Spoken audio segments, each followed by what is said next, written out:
Rekamannya dikirim ke Kaprodi. Iya, padahal Kaprodi ributnya kan main mau rekognisi nih.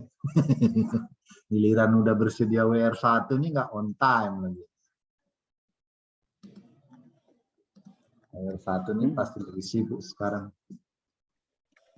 Ya, ini diwawancara barusan sama ini TVRI tentang persiapan kuliah offline. Iya, udah ada. Barusan dapat dengan masyarakat Pelindung, sekitar. scanner pelindung kita udah ada di MIPA, Pak. Iya, barusan saya tanya Pak Meja, belum katanya. Gimana nih?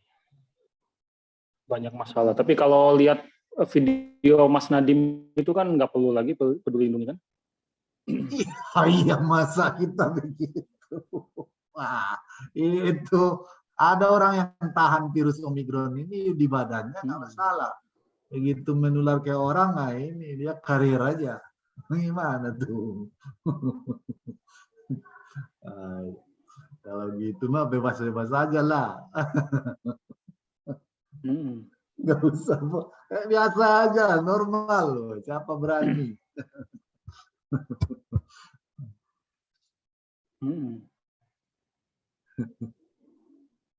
Nah, ini mumpung ada Pak Andi nih yang KKN kemarin bisa disampaikan mungkin Pak Lubis ke Pak Andi.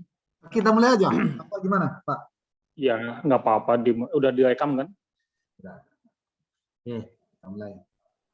Assalamualaikum warahmatullahi wabarakatuh. Waalaikumsalam warahmatullahi wabarakatuh.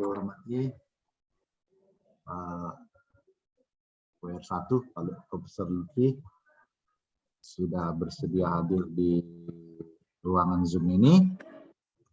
Pak Andi dari KKN, Pak Julius kalau udah ada dari Diklu, WDM yang udah bergabung, para Bapak Ibu Kajur, Kaprodi, terima kasih sudah memenuhi undangan kami dalam rangka diskusi tentang pelaksanaan MBKM yang kaitannya dengan MBKM baik yang belum mungkin terrekognisi ataupun yang akan kita rekognisi pada semester genap 2021-2022 ini. Pertama mungkin kita mengucapkan puji dan syukur kepada Allah SWT yang telah memberikan kita kesehatan dan kesempatan sehingga kita bisa bertemu di ruangan virtual ini pada pagi hari ini. Kemudian selawat dan salam pada Nabi besar Muhammad SAW. Berlapaskan Allahumma sholli ala sayyidina Muhammad. Semoga nanti kita bisa mendapat syafaatnya. Baik Pak Lupi, terima kasih atas waktunya. Ada beberapa hal yang perlu kita diskusikan. Yang pertama tentang SKS MBKM. Itu berapa sih SKS-nya gitu? Apakah boleh mahasiswa itu mengambil 44 SKS? Nah, karena dia 24 SKS masih mau ngambil juga. Kemudian mengikuti kampus mengajar 20 SKS. Nah, sesuai dengan peraturan rektor tahun 2005-2020, nah, itu kan maksimum cuma 24 SKS. Lagian sesuai dengan arahan dari Pak WR1 kalau nggak salah bulan yang lalu bahwa saya menjelaskan 20 SKS ini yang MBKM itu setara dengan 170 menit per SKS atau 8 jam per hari dengan total kalau nggak salah lebih kurang 5 bulan baru dia diakui 20 SKS. Tapi seiring perjalanannya mahasiswa ini juga nggak mau mengambil MBKM kampus mengajar ini yang karena nggak bisa mengambil mata kuliah yang lain yang 24 SKS lagi gitu. Itu sebenarnya bagaimana Pak? Di satu sisi kan regulasinya kan membenarkan seperti itu, tapi di satu sisi juga perlu ikunya Pak Lutfi nih untuk kementerian. Yang pertama. Yang kedua untuk Permatasari, MIPA memang nggak endorse ke situ karena rata-rata cuma 4 SKS maksimum. Dan kalau seperti itu kan tidak bisa kita rekognisi juga sebagai IKU dan lain-lain. Sehingga dorongannya itu di MIPA ya kita mendorong kegiatan yang 9 itu ke yang lain. Kemudian juga yang menariknya adalah konversi dari kampus mengajar 2 ke KKN yang 4 SKS. Beberapa waktu yang lalu kita juga sudah mendengarkan nih pencerahan dari Pak Andi tentang bagaimana kampus mengajar ini mau direkognisasi sebagai KKN, padahal tidak ada monitoringnya, tidak pernah ada logbooknya. Kemudian perencanaannya seperti apa, pelaporannya juga tidak. Jumlah jamnya juga tidak. Sementara KKN 2 bulan dimonitoring, persiapannya sudah matang gitu ya. Logbooknya ada, laporannya ada, cuma direkognisi 4 SKS. Kemudian Power 1, kalau ada kira-kira mahasiswa kita ini yang punya publikasi di Sinta 2 atau Sinta 1, itu misalnya rekognisinya ke skripsi bagaimana? Mungkin perlu juga arahan untuk itu. Mungkin itu aja, nanti di akhir saya akan menyampaikan juga sedikit bagaimana persiapan perkuliahan semester genap di FIPA. Sementara itu Pak Lutfi dipersilakan, atau mungkin langsung ke Prodi dulu menyampaikan kalau belum ada yang tersampaikan tadi dari yang saya sampaikan itu. Mana baiknya dulu? Baik, terima kasih Pak Wakil Dekan Akademik, luar biasa. WDA kita ini. Bah. Ya, Bapak Ibu, bismillahirrahmanirrahim. Assalamualaikum warahmatullahi wabarakatuh. Pertama-tama saya ucapkan ini, saya juga mengundang ya Pak Andi Makrian ya dari P3 KKN. Barangkali nanti ada beberapa informasi yang tidak bisa saya jawab langsung. Nanti beliau ini akan menjawab ya, atau terutama untuk rekognisi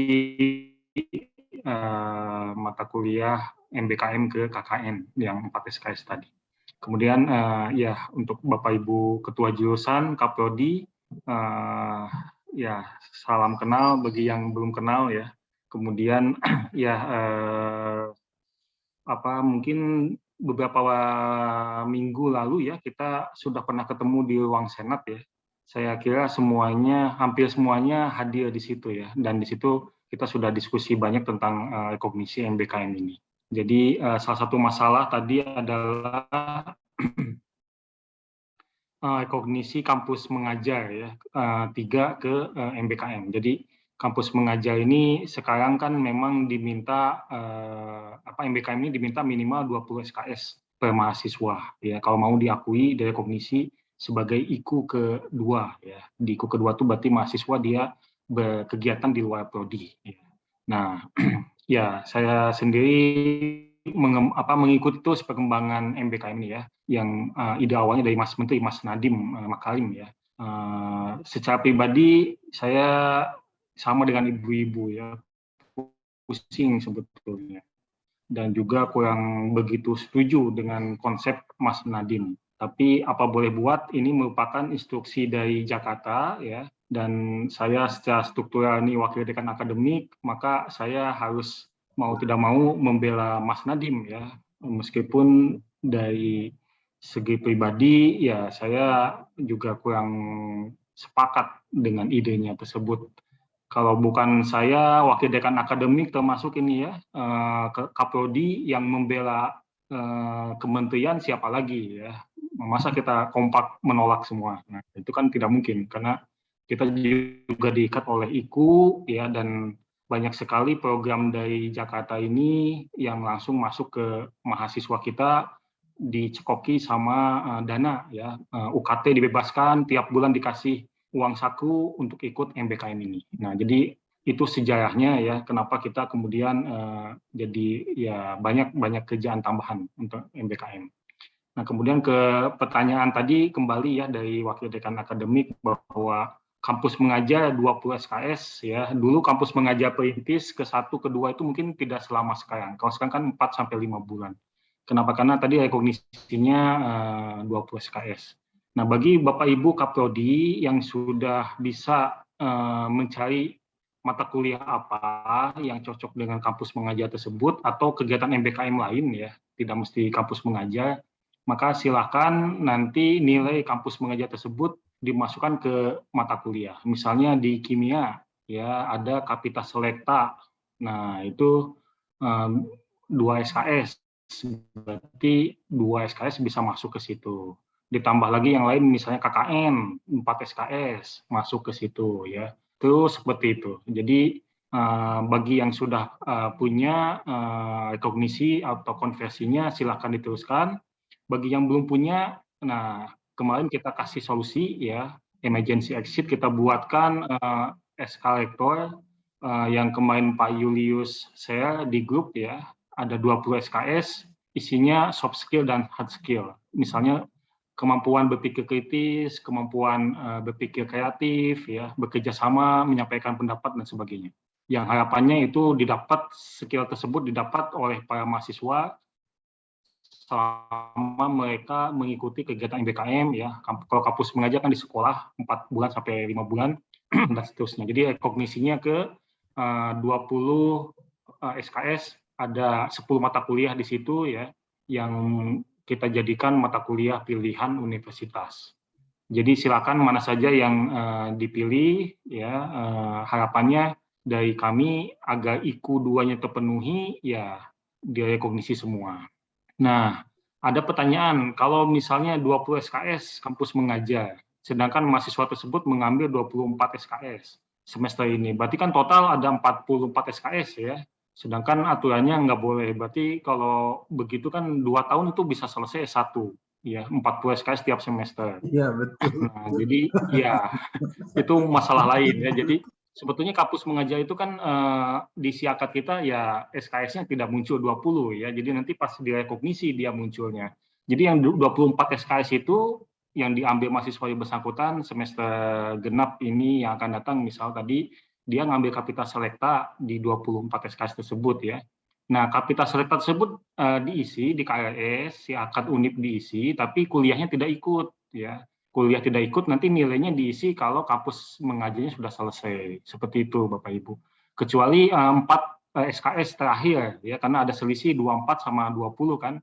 Nah, 4 SKS misalnya dia ngambil kimia fisika, nah itu tetap dia ikut kuliah. Kalau tidak ikut kuliah kan tidak akan ada nilainya dari dosen. Jadi Kaprodi nanti menghubungi dosen Kapita Selekta bahwa ini adalah rekognisi kampus mengajar 3, mahasiswanya tidak ikut kuliah, cuma nitip nilai nanti tolong diisikan ke Kapita Selekta. Nanti Bapak Ibu tetap dapat remun ya, karena Bapak Ibu yang mengisikan nilai kampus mengajar itu ya. Jadi remun dapat, nanti nilai juga SK juga dapat. Nah, jadi jangan khawatir kalau mahasiswa banyak yang ikut MBKM, remun kita berkurang. Nah, sebetulnya tidak seperti itu, karena yang ngisi nilai tetap kita pengampu mata kuliah.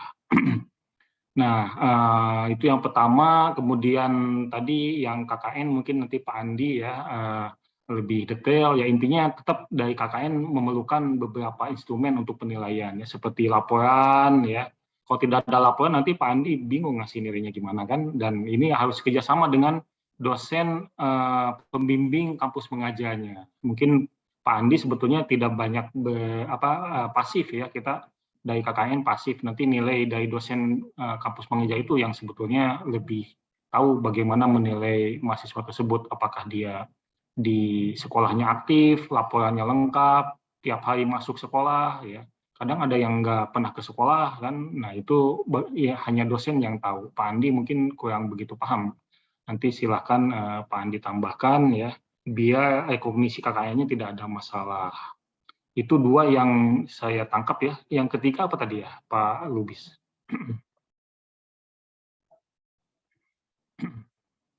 Ya, apa namanya? Permatasari sama konversi publikasi ke misalnya ada Sinta itu gimana mau ke skripsi. Permatasari intinya kami nggak mendorong Pak, karena itu kan cuma 4 SKS nanti nggak diakui juga ini sih itu. Ya begitu Pak. Iya, nggak apa-apa. Kalau keputusannya seperti itu nggak apa-apa. Saya nggak bisa maksa. Karena ya gimana? Kemarin ya, Pak Lutfi dari... juga nggak ngakui nanti kan itu kami mau melaporkan enggak juga mau Pak Lutfi menerima kan. Kalau mau kita itu karena Ya juga diakui lah, pasti saya akui. Masa enggak? bukan Ya, maksudnya sebagai ikunya fakultas maupun universitas kan nggak bisa juga karena iya. dia less than Ya, 3. nanti ditambahin dari yang lain. Misalnya tadi kan ada mahasiswa yang dia bisa publikasi Sinta 1, Sinta 2 ya. Jadi MBKM ini kan ada 8 kegiatan. Selain tadi apa ya, ada tambahan 1, jadi 9 sebetulnya. Yang 1 ini adalah wajib militer, bela negara. Nah, saya dengar PNS juga kedepannya akan jadi wajib militer ya. Jadi ada 9. Nah, salah satu dari 9 ini riset. Jadi melakukan riset. Nah, riset ini luarannya adalah publikasi Sinta 1, Sinta 2, itu mungkin nilainya tidak bagus ya. Nah, kalau misalnya didesain dari awal, mahasiswa S1 kita itu ikut riset, MBKM, dengan luaran tadi, ya itu bisa direkognisi sebagai skripsi. Dan ini sudah terjadi di pendidikan fisika FKIP UNIP. Jadi mereka salah satu program MBKM-nya mereka tidak menulis lagi skripsi ya. Jadi mereka targetnya publikasi nasional atau internasional, Sinta 1 dan 2. Dan ada beberapa mahasiswa sudah berhasil publikasi, dia nama pertama di Sinta 1, Sinta 2, kemudian dia tidak perlu lagi menulis skripsi. Ya, jadi tapi seminar proposal, bimbingan kan pembimbingnya ada dosennya. Cuman skripsinya tidak tebal 150 halaman ya, tapi dia skripsinya adalah gabungan atau hasil-hasil yang tadi dari publikasi tersebut. Jadi lebih sederhana, lebih simpel dan bisa lebih cepat. Tapi kita melatih mahasiswa untuk menulis, meneliti dengan efektif dan efisien. Nah, itu bisa direkognisi sebagai salah satu kegiatan MBKM juga. Itu kalau yang pemata sari ya saya terima ya laporannya. Terima kasih. Mudah-mudahan ke depannya semester depan bisa ikut gabung. Meskipun 4 SKS, nanti sisanya yang 16 SKS bisa dari kegiatan lain. MBKM juga. Nah, Sehingga maksudnya total itu kita mahasiswa yang bersangkutan 20 SKS. Power 1 kita bukan Oke, rejected. silakan. Ada yang lain yang belum jelas tentang MBKM, Bapak Ibu? Ya. Kalau mau dibuat sederhana, sederhana MBKM ini ya. Oke. Oke, Bapak, Ini Ibu, putus Kak kayaknya. Prodi, Kak Jur. Kalau ada, silakan kita buka diskusi atau ke Pak Andi dulu. Putus ya. Saya putus. Terdengar suara saya. Halo. Halo. Wah. Dengar Pak, dengar. Suara Pak Lutfi dengar, suara Pak Lutfi juga dengar. Iya. Ke Pak Andi dulu mungkin. Sinyalnya jelek, saya matikan kamera. Halo. Halo ya Pak. Ya silakan Pak. Halo. Arahan tentang kondisi untuk KKN gimana-gimananya. Baik, terima kasih. Assalamualaikum warahmatullahi wabarakatuh. Waalaikumsalam warahmatullahi wabarakatuh. Ya, yang pertama saya ucapkan terima kasih atas undangan dari pihak FMIPA dan Prof. Lutfi. Mungkin ini koordinasi terkait dengan MPKM dan kegiatan KKN. Jadi mungkin saya izin Pak Lubis, saya tidak banyak terlalu di area MBKM atau Permatasari karena memang tupoksi saya hanya di KKN saja. Jadi saya sedikit menjelaskan bahwa hubungan antara MBKM, rekoneksi MBKM dan KKN bahwa di 20 SKS yang diambil oleh mahasiswa MBKM seperti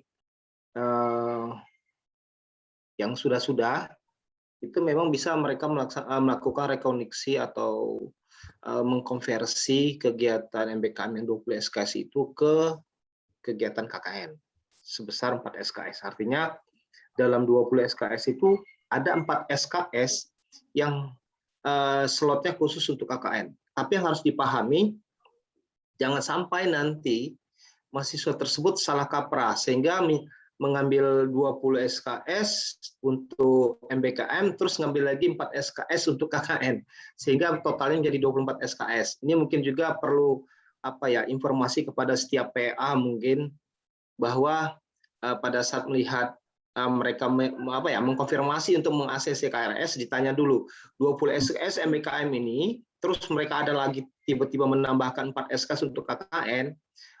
Apakah yang 20 itu juga termasuk dengan KKN?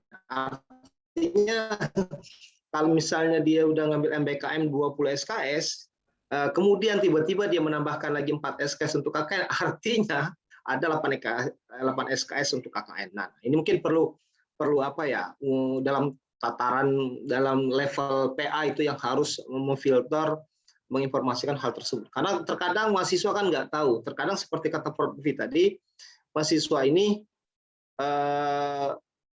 jangankan mahasiswa, PA pun banyak yang tidak ini Pak Lubis, banyak yang tidak paham terkait MBKM ini. Dan jujur, kebanyakan mahasiswa yang, bukan kebanyakan sih, ada beberapa yang saya tahu MBKM ini target mahasiswa hanya untuk mengincar yang 1,6 per bulan itu dan potongan 50 untuk UKT. Ini terjadi di periode yang 94. Dia tinggal 3 minggu lagi untuk dia udah ngambil KKN, kegiatan KKN-nya tinggal 3 minggu selesai, tiba-tiba dia konfirmasi ambil MBKM, dia melepas yang reguler. Itu terjadi Pak Lubis. Jadi saya bilang ya silahkan saja, karena ini namanya merdeka. Ini yang diinginkan namanya Pak Menteri itu merdeka. Silahkan kami bilang. Artinya yang kami akui nanti adalah MBKM, bukan KKN reguler yang 3 minggu tadi. Akhirnya mereka mengkonversi. Nah artinya begini Pak Lubis, terkait dengan MBKM, yang jelas untuk rekognisi, memang ada dalam 20 SKS itu 4 SKS untuk KKN. Kemudian yang untuk KM, kampus mengajar gelombang 2 dan khususnya yang gelombang kedua yang sudah selesai, kami mengharapkan, sebenarnya kemarin saya sudah berkoordinasi dengan Prof. WR1, cuma belum ada pengumuman resmi, bahwa rata-rata yang mengambil KM2 kemarin itu di semester 6 saat ini. Dan mereka sudah memungkinkan untuk mengambil KKN di periode 96 yang akan dilaksanakan mulai 1 Maret sampai 16 April di semester genap. Nah, tapi kemarin saya sudah koordinasi pimpinan fakultas maupun jurusan atau prodi menginformasikan kepada setiap mahasiswa yang mau mengambil KKN di periode 96 yang sudah mengambil KM2 itu diarahkan ke periode 97 yaitu KKN antar semester. Karena ini berkaitan dengan sistem, Pak. Jadi kayak gini. KKN itu pada dasarnya tidak diperbolehkan mengambil mata kuliah, baik teori maupun praktik, kecuali skripsi. Sekarang kami tambah, boleh dengan magang, dengan catatan magang dan skripsinya tidak bertabrakan. Ini filosofinya kita berpikir bahwa untuk mempercepat masa studi. Jadi kita memperbolehkan magang dengan catatan pelaksanaan magang dan KKN tidak boleh bertabrakan, tidak mungkin bisa berjalan paralel. Artinya mereka bisa melaksanakan KKN, setelah itu baru langsung melaksanakan magang. Kecuali mata kuliah yang sifatnya praktek dan teori, karena kita sudah offline untuk semester depan. Sehingga seluruh mahasiswa yang menjadi peserta KM2 kemarin, itu tolong diarahkan Pak, semuanya diarahkan ke antar semester. Terserah itu, mau KM2, PH2B, atau seperti di ekonomi itu ada pejuang Nusantara namanya, macam-macam program tersebut yang bisa dikonversi KKN, semuanya diarahkan saja ke KKN antar semester. Jadi di semester genap besok mereka tidak ada KKN, mereka full untuk mengambil mata kuliah. Jadi untuk pelaporannya, tetap mengikuti pelaporan dari si KKN. Jadi mereka harus buka si KKN, di antar semester besok juga mereka harus daftar lagi KRS untuk kas KKN, tapi dalam pelaksanaan mereka tidak melaksanakan lagi karena mereka sudah punya data. Dan untuk penilaian, kami seperti kata WR1 tadi tidak bisa ikut campur sama sekali. Jadi murni kami hanya bahasanya operator. Kami hanya operator untuk menginput nilai, mengkonversi dari MBKM ke KKN. Nah, artinya disinilah peran dari DPL apa ya, DPL MBKM, KM2, terserah mau KM2 apa sekarang mau KM3. Makanya kemarin kami punya sedikit saran untuk DPL di MBKM KM2 atau KM3 besok, itu yang bagusnya idealnya DPL-nya adalah yang pernah juga menjadi DPL di KKN. Jadi secara teknis antara magang atau KKP atau apapun itu namanya dengan KKN itu sangat berbeda secara praktek dan sasaran. Karena kalau magang setahu kami sasarannya adalah perusahaan atau lembaga, dan di situ mahasiswa mencari ilmu, sedangkan KKN itu adalah community service yang sasarannya jelas-jelas masyarakat. Makanya di sini peran DPL kami berharap, karena kami tidak pernah dilibatkan di MBKM, misalnya dalam pembekalan DPL. Artinya kami cuma punya saran waktu itu, DPL di MBKM paling tidak pernah menjadi DPL di KKN. Jadi dia bisa mengarahkan mana bagian magang, mana bagian mata kuliah, mana bagian yang KKN. Seperti itu, Pak. Mungkin itu dulu, Pak. Mungkin kita lebih bagus diskusi, mungkin ada hal-hal yang bisa kami bantu. Mungkin itu dulu, Pak Lubis. Terima kasih. Terima kasih, Pak Andi. Pak Julius, mungkin bisa dijelaskan apakah SK Rektor yang tambahan 20 SKS itu sudah masuk pada sistem dan ready untuk diinputkan nilai kalau direkognisi? Baik, Assalamualaikum warahmatullahi wabarakatuh.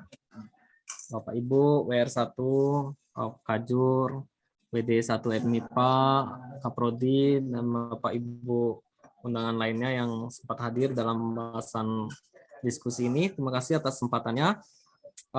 Terkait dengan konversi, kemarin sudah saya share di grup akademik itu beberapa SK MBKM untuk paket preform. Ini saya share lagi. Waduh, mohon izin share Pak Lubis apa ini? Oh, Bu Ramia, tolong diberi izin ya untuk. Ya, sebentar. Post disable.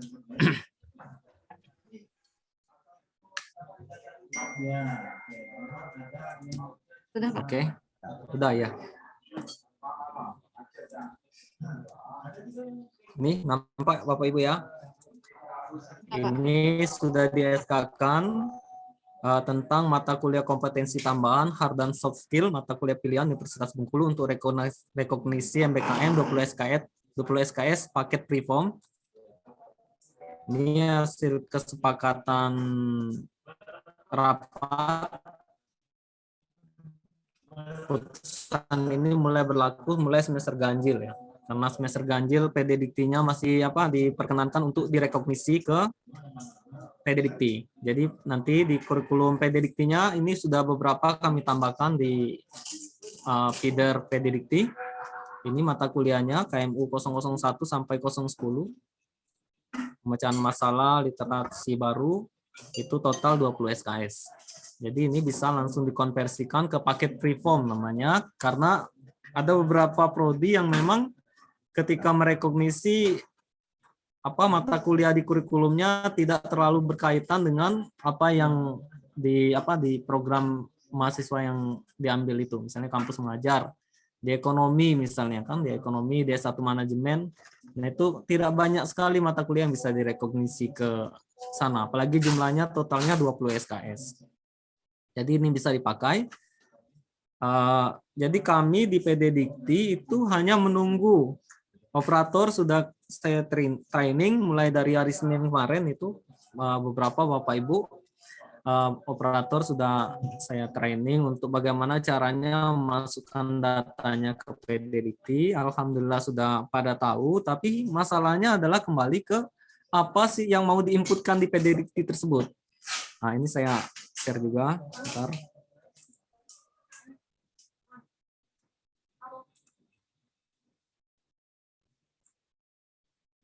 Waduh, Facebooknya. Nah, ini. Jadi nanti di PD Dikti akan muncul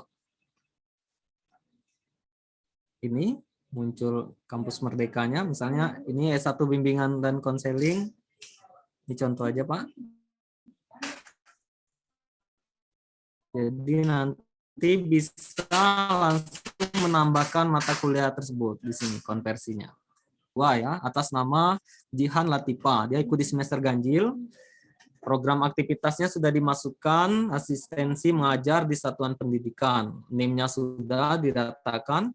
Nah, operator hanya sekarang tinggal menunggu hitam di atas putih hasil rekognisinya. Misalnya dari 20 SKS itu akan direkognisi ke mata kuliah misalnya KKN misalnya kan. Kita tinggal masukkan aja KKN di sini.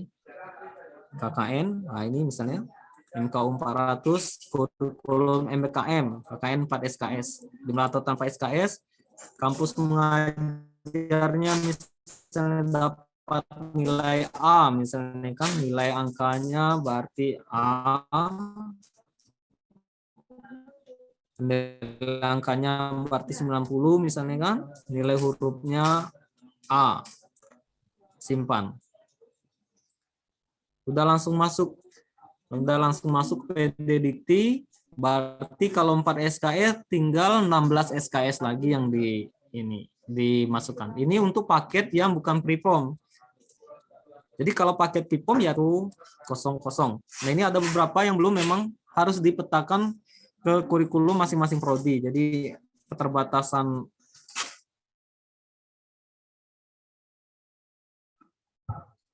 Jaringan nih.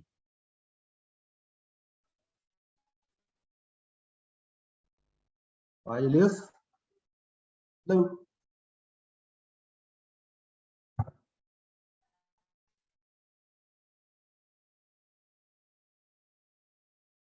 Halo Pak Julius. Gangguan sinyal, Pak. Ya sinyalnya juga MBKM ya Bu. Iya. Mana nih? Entah sinyal MIPA, entah sinyal UNIP. Nah. Di rektorat itu terlempar itu kayaknya. Nah, hilang.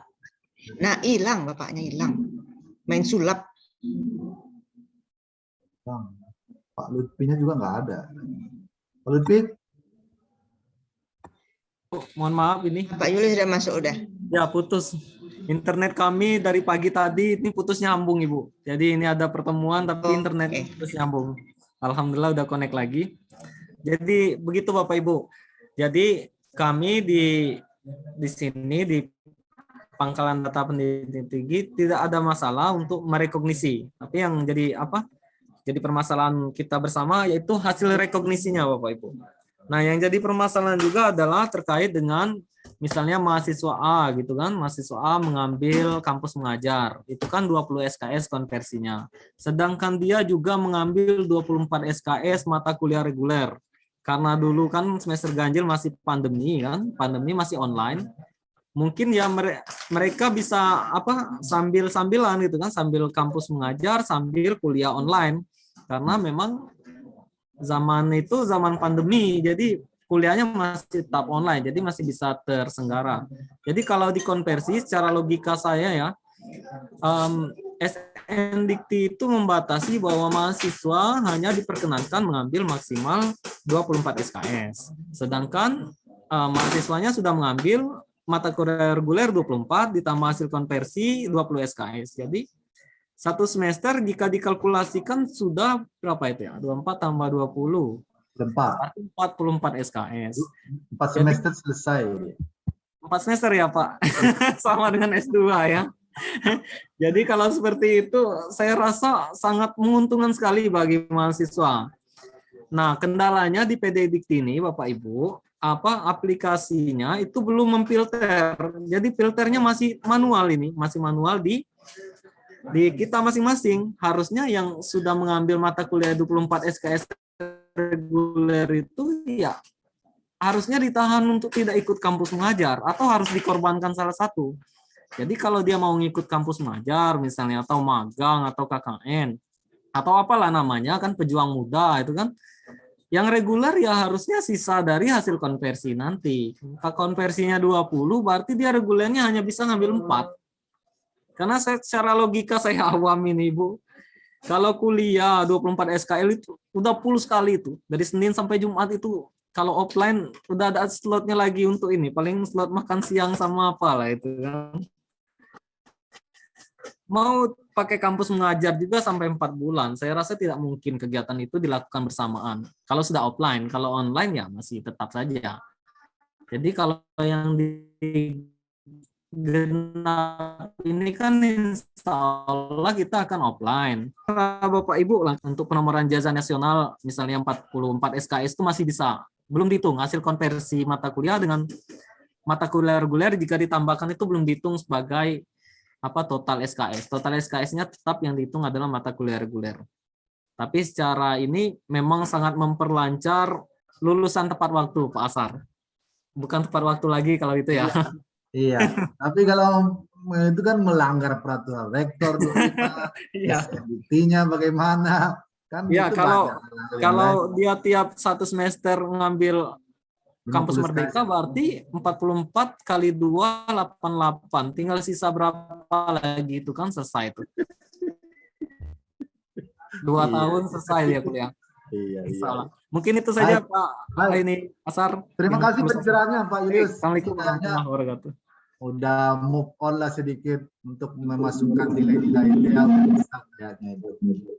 Nah ya, langsung aja saya buka diskusi dengan Pak WR1 maupun Pak Andi dan Pak Julius. Kalau ada Bapak Ibu Kaprodi yang belum jelas, yang perlu ditanyakan, ya silakan selagi masih ada Pak WR1 nih. Ya, silakan Bapak Ibu. Halo, Assalamualaikum. Ya, Bu, boleh. Waalaikumsalam warahmatullahi Wabarakatuh. Baik. Izin bertanya, Bapak, Ibu. Bentar.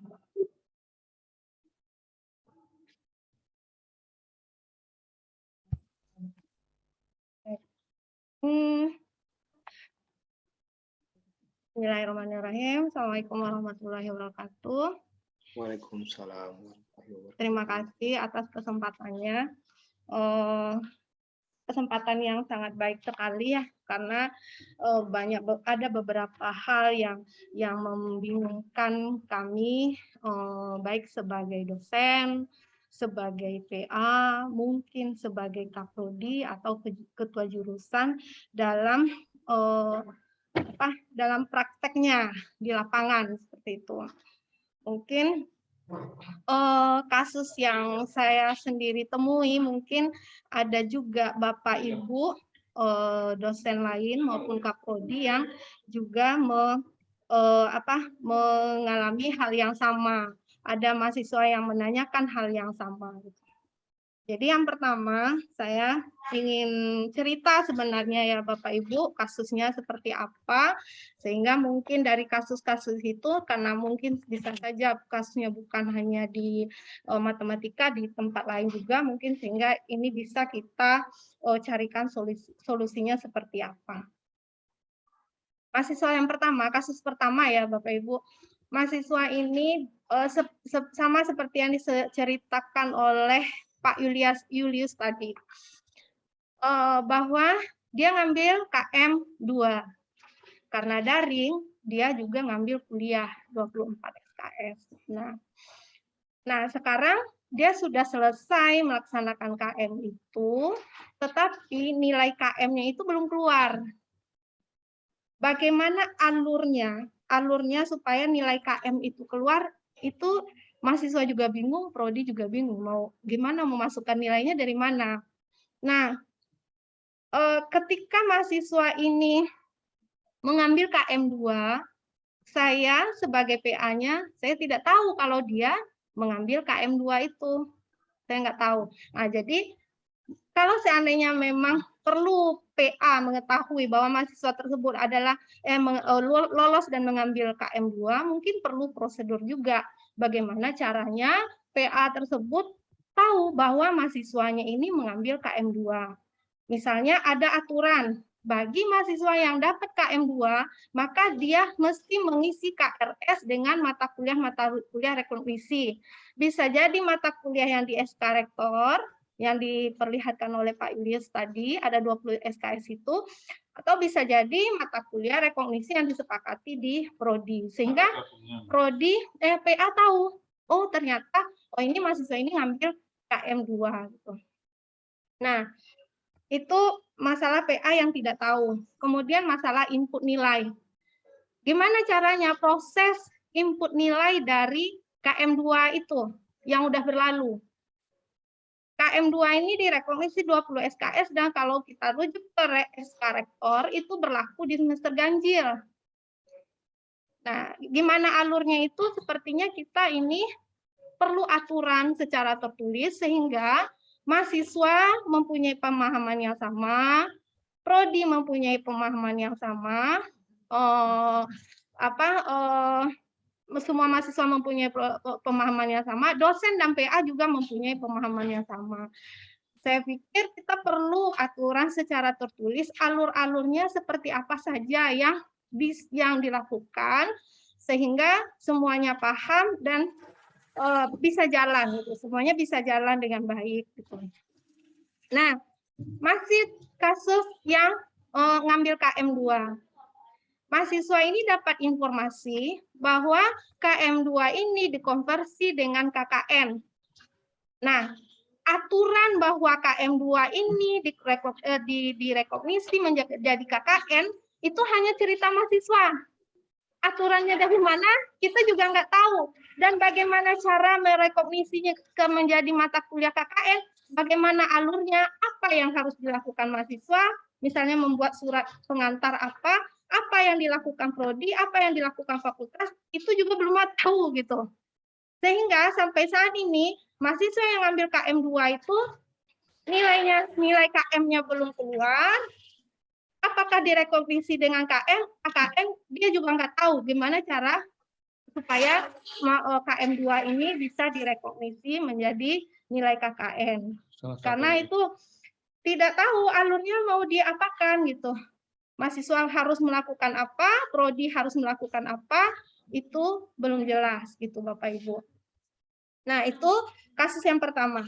Kasus yang kedua, saya sebagai dosen. Kalau tadi itu saya sebagai PA, saya tidak tahu mahasiswa saya ngambil KM. Nah, kasus yang kedua, saya sebagai dosen. Jadi ada mahasiswa yang datang kepada saya bahwa dia lulus KM3 dan rencananya mau mengambil mata kuliah saya. Jadi dia menanyakanlah apakah bisa offline atau apa kuliahnya offline atau online. Kalau seandainya online dia mau ikut, kalau seandainya offline dia mau minta dispensasi gitu. Nah, mungkin kenapa mahasiswa ini menanyakan hal itu kepada saya? Mungkin karena kasus yang pertama tadi. Ketika KM2 ternyata mahasiswa tersebut tetap bisa mengambil mata kuliah reguler. Nah, karena kita belum ada aturan secara tertulis, mahasiswa belum paham, bahkan prodi juga belum paham, makanya mahasiswa tersebut menanyakan bahwa dia mau ngambil KM, tapi juga mau ngambil mata kuliah. Salah satunya mata kuliah saya gitu. Karena kita belum tahu aturan ini. Jadi mahasiswa tersebut menganalogkan kasusnya seperti itu, dia mau ngambil mata kuliah saya gitu. Nah, oleh karena itu dari kasus-kasus seperti itu perlu rasanya Bapak Ibu aturan secara tertulis ya. Apakah memang iya kalau misalnya udah ngambil KM, mata kuliahnya apa saja yang direkognisi misalnya ya, apakah yang di SK Rektor itu atau mata kuliah yang mesti disepakati di prodi masing-masing kalau KM itu rekognisinya dengan apa. Sehingga prodi juga tahu apa yang harus prodi lakukan. Misalnya prodi mesti inputkan mata kuliah yang di SK Rektor itu ke si akad agar mahasiswa yang mengambil KM itu bisa ngambil mata kuliah rekognisi itu.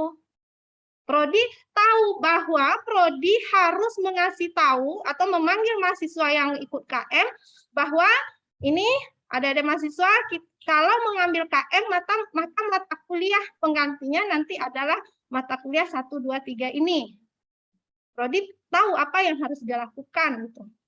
Kemudian bagaimana caranya? Kalau seandainya rekognisinya adalah mata kuliah yang di SK Rektor itu 20 SKS, sementara terkait dengan CPL dan kompetensi lulusan, mungkin itu tidak sesuai dengan yang di kurikulum matematika misalkan, maka kemarin kami diskusi di prodi, ya udah berarti mahasiswa tersebut dia punya SKS lebih.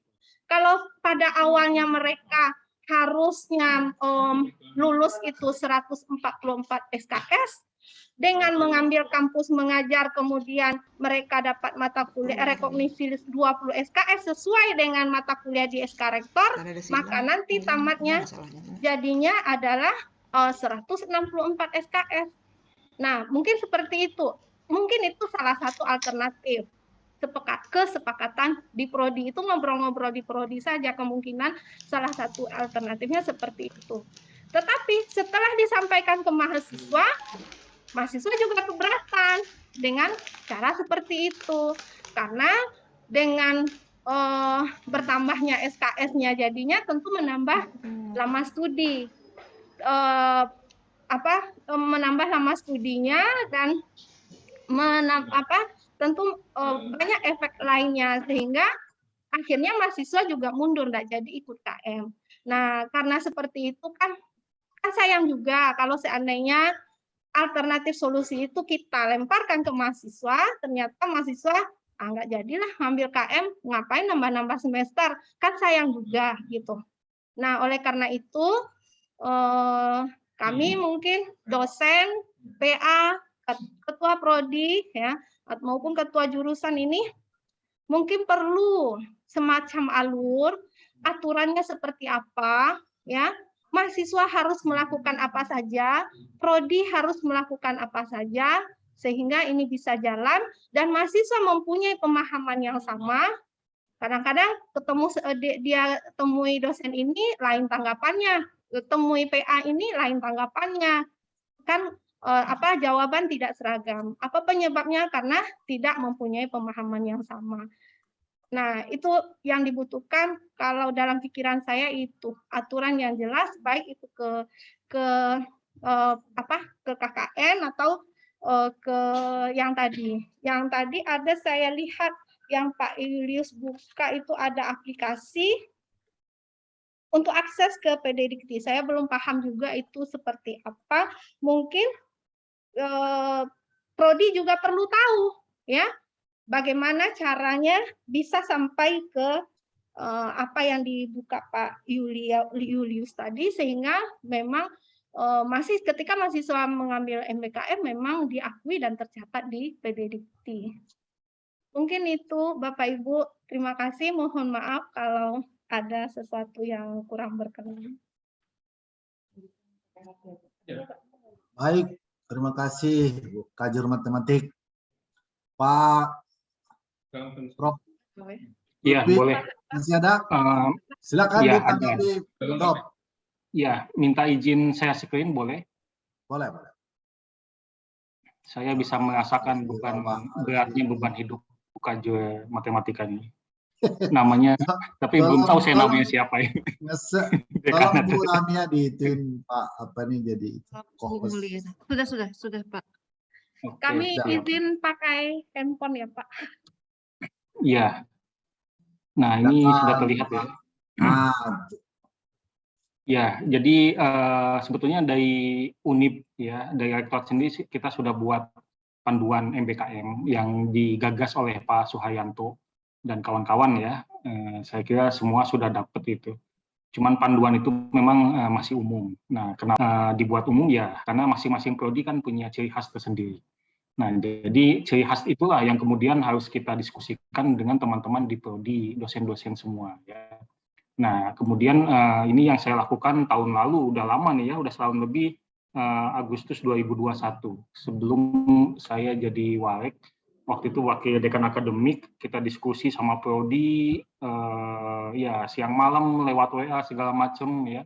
Nah, akhirnya ini kampus mengajar 2 ya, 2021 di SD yang waktu itu sebetulnya masih waktunya masih tidak selama sekarang, kita rekognisi ke 20 SKS mata kuliah yang ada di prodi masing-masing. Nah, ini contoh untuk prodi biologi seperti ini ya. Jadi kampus mengajar ini kita rekognisi ke Kapita Selekta 2, ekologi, magang 1 memang di sekolah. Jadi nyambung sekali dengan kampus mengajar 2 ini. Kemudian PTK ya, seminar biologi, ini mungkin seminar proposal di tempat Bapak Ibu ya, atau seminar hasil. Kemudian ada micro teaching, magang 2 dan KKN.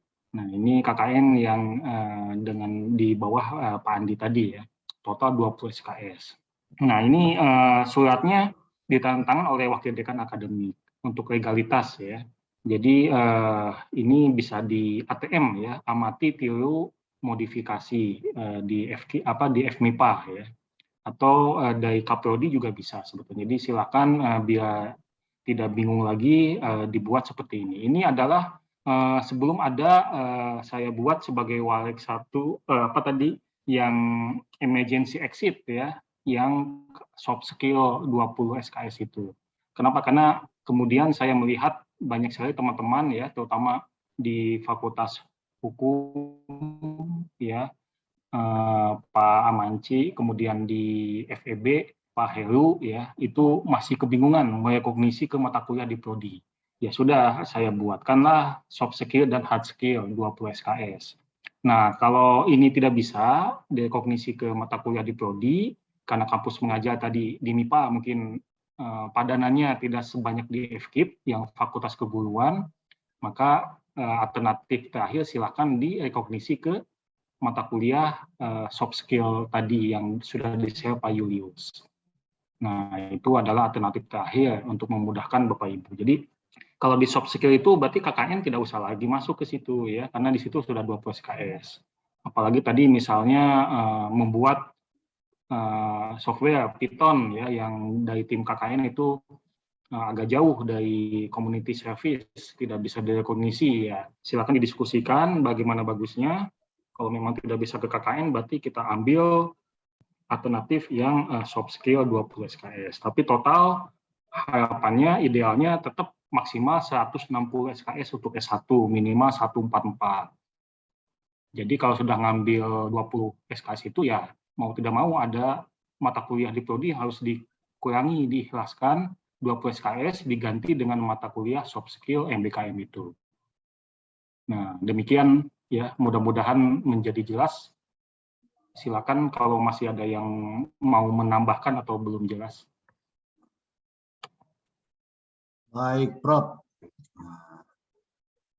Bu Mulia gimana? Udah terjawab kira-kira semuanya tadi? Mana Bu Mulia? Ya. Halo, Assalamualaikum Pak. Ya, ya. Silakan Bu Mulia. Ya. Baik Pak. Kalau seandainya mata kuliah yang direkognisi, misalnya mata kuliah yang sesuai dengan SK Rektor, atau mata kuliah yang disepakati oleh prodi untuk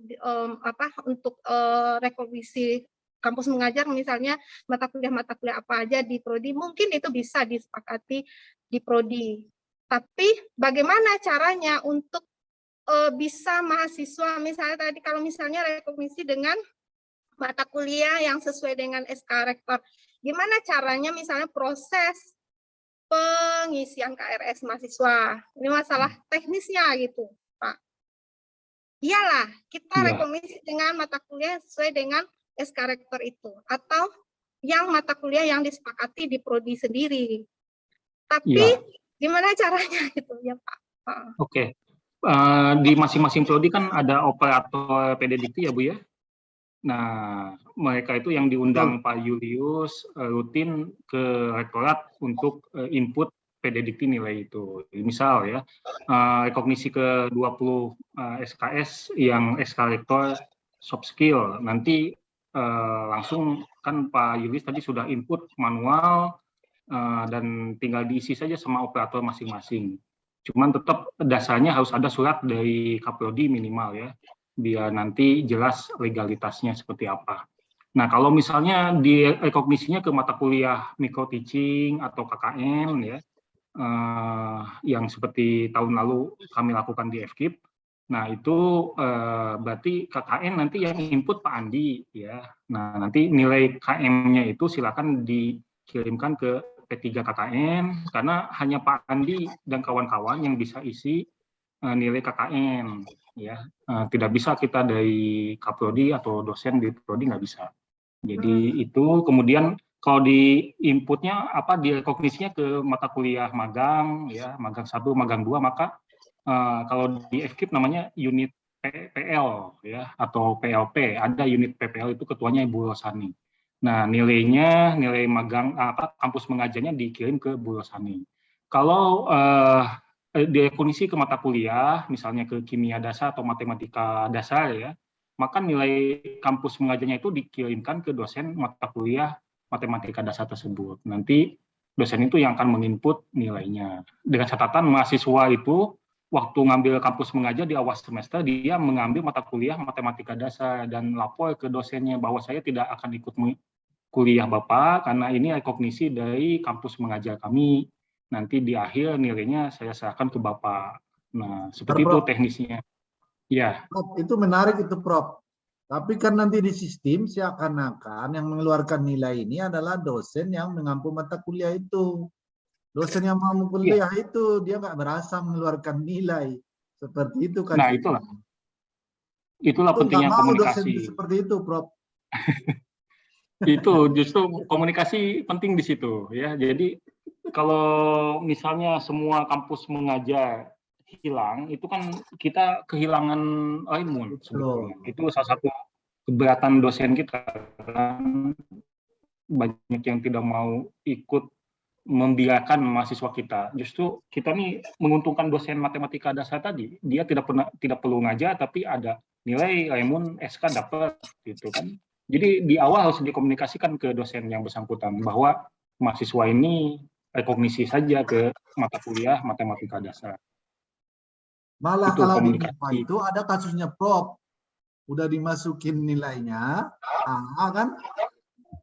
kan bisa diganti lagi dengan dosen yang apa itu kan, yang bersangkutan. Karena dia merasa dia bukan mengasih nilai seperti itu. Itulah nanti Kaprodi yang mengomunikasikan ke dosen. Karena MBKM ini kan tadi ya, meskipun ribet, tetap harus kita perjuangkan IKU rektor ini masuk ke IKU dekan, dari IKU dekan ke Kaprodi, Bapak Ibu semua. Nanti kalau IKU-nya turun, PNBP kita dari Jakarta tuh turun terus. Tapi kalau naik, kita dapat komputer minimal. Kemarin dapat ya. Udah dapat Pak Prodinya tuh. Nah, iya, mudah-mudahan tahun depan dapat 2 itu FMIPA. Jadi AA IKU-nya. Tahun depan ya, silakan Bu Unda. Ya Pak, kalau yang saya rasakan perlu Pak, seperti alur-alur yang diceritakan oleh Pak Wakil Rektor tadi, Pak Lutfi, alur-alurnya apa yang harus dilakukan Prodi, harus seperti apa, tadi disebutkan ada bagiannya yang apa, ketuanya Bu Rosani atau apa gitu ya Pak. Nah, hal-hal seperti itu mungkin Pak yang kita perlukan, alur itu secara tertulis seperti apa supaya semua unsur mempunyai pemahaman yang sama kayak gitu. Jadi udah tahu ini yang harus dilakukan Prodi, ini yang harus dilakukan oleh mahasiswa, apa-apa aja yang harus dilakukan gitu Pak. Iya, itu udah ranahnya fakultas, jadi silakan untuk karena masing-masing fakultas apalagi prodi itu kan beda-beda. Jadi dari rektorat kita secara umum saja seperti SK rektor tentang rekognisi 20 SKS itu kita bisa buatkan. Tapi kalau alur itu seperti unit PPL Bu Rosani itu kan tidak ada di MIPA. Kalau di MIPA jadi, ada Pak, itu kan untuk mengajar itu kayak gitu. Iya, itulah itu contohnya. Ya, dia bisa dipahami. Jadi silakan kalau butuh alur legalitas Kaprodi buat ya atau wakil dekan akademik, kalau seragam di fakultas wakil dekan akademik yang buat alur tersebut. Karena kalau dibuat di universitas nanti jadi nggak pas untuk masing-masing fakultas beda. Uniqueness-nya beda. Baik, Pak. Baik, masih ada Bung Liang? Ya, Pak Lubis, saya Ya. kalau boleh. Pak John, silakan, Pak. Sementara Ya, saya itu dulu Pak, nanti kalau ada lagi saya sambung lagi. Ya, Pak John, silakan, Pak. Iya, ya, terima kasih. Pak Refri Terima John, kasih. silakan. Ya, mohon maaf Pak Prof. Lutfi, saya tidak membuka kamera karena tempatnya di sini kurang bagus. Sama Pak. Terangnya dari belakang. Iya. Terangnya di belakang, jadi wajahnya jadi gelap. Nasib saya direktorat wifi-nya juga. Ya, jadi begini Pak, mohon maaf sebelumnya. Yang pertama saya ingin tanyakan, sehubungan dengan tadi bahwa Pak Julius juga menyampaikan rekognisi itu asal sudah ada suratnya dari Prodi, nanti akan direkognisi. Nah, pertanyaan saya itu adalah kalau mata kuliahnya yang kita masukkan itu, kalau kita sesuaikan saja dengan mata kuliah yang diambil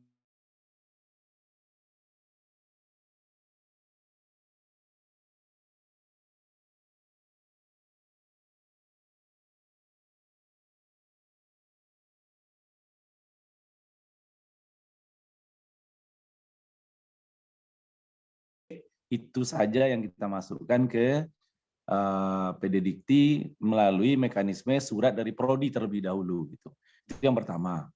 Kemudian yang kedua, sebenarnya sesuai dengan yang IKU itu ya, bahwa yang dinilai kan kalau lebih besar dari 20 SKS, baru dihitung mahasiswanya supaya lebih kalau bisa lebih dari 30% itu ikut MBKM. Bagi kami prodi baru yang belum terakreditasi itu sangat sulit untuk ikut yang program nasional. Karena program nasional kan mensyaratkan sudah terakreditasi. Nah, sementara prodi geofisika itu belum terakreditasi. Nah, sehingga untuk berpartisipasi dalam IKU tersebut, maka prodi harus mendorong mahasiswa untuk ikut MBKM apakah ke LIPI, ikut penelitian misalnya, atau ke BRIN, atau ke mana, atau ke PT Firma, dan lain-lain gitu ya, instansi pemerintah yang lain. Nah, cuman ketika mahasiswa yang ikut itu kadang-kadang kan sudah yang di semester 7 atau di semester ujung lah 8, yang jumlah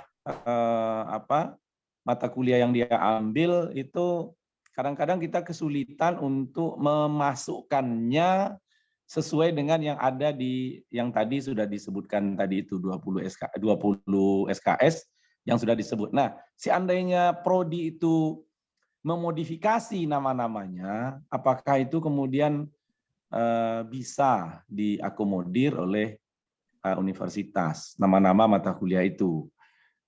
Itu yang kedua. Nah, kemudian yang terakhir tadi itu karena itu dimasukkan KKN, itu yang bisa memasukkan adalah dari P3 KKN. Apakah setiap MBKM yang di luar itu boleh tidak kita munculkan misalnya 20 SKS dia 1 semester di PT Firman ke tahun, katakanlah gitu. Tapi salah satunya 4 SKS kita masukkan juga KKN. Padahal dia di perusahaan gitu kan. Nah, apakah itu bisa atau ada hal lain yang harus kita siapkan supaya KKN itu bisa terrekognisi? Nah, mungkin itu aja Pak. Terima kasih. Assalamualaikum warahmatullahi wabarakatuh. Waalaikumsalam warahmatullahi wabarakatuh. Baik, langsung aja ya Pak Lubis ya. Ya, terima kasih Pak Refri John. Jadi yang pertama, kode mata kuliah berbeda, namanya sama ya, pasti beda karena universitasnya beda ya. Nah, ini nanti mungkin Pak Julius bisa konfirmasi. Jadi idealnya memang seperti itu ya. Misalnya tadi di geofisika ya, ada geofisika dasar misalnya, UNIP. Nah, misalnya di UNIP itu Geo namanya ya, Geo 201. Nah, nanti dia ikut di ITB.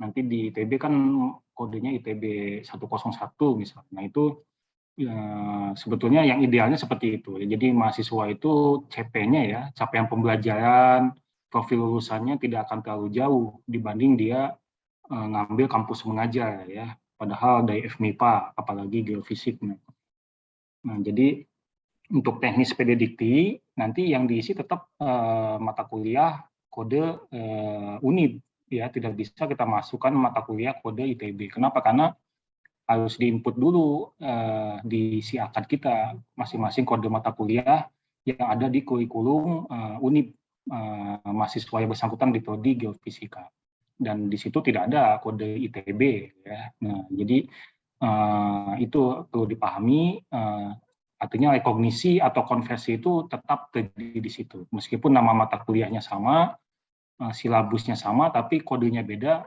tetap kita rekognisi ke kode mata kuliah di UNIB ya. Itu yang pertama. Kemudian ya modifikasi tadi ya, itu boleh Pak. Jadi kita kan kurikulum MBKM ini juga beberapa prodi belum ditandatangan ya, masih di Diklu karena masih revisi terus, termasuk ini masuk eskalator baru ini kan.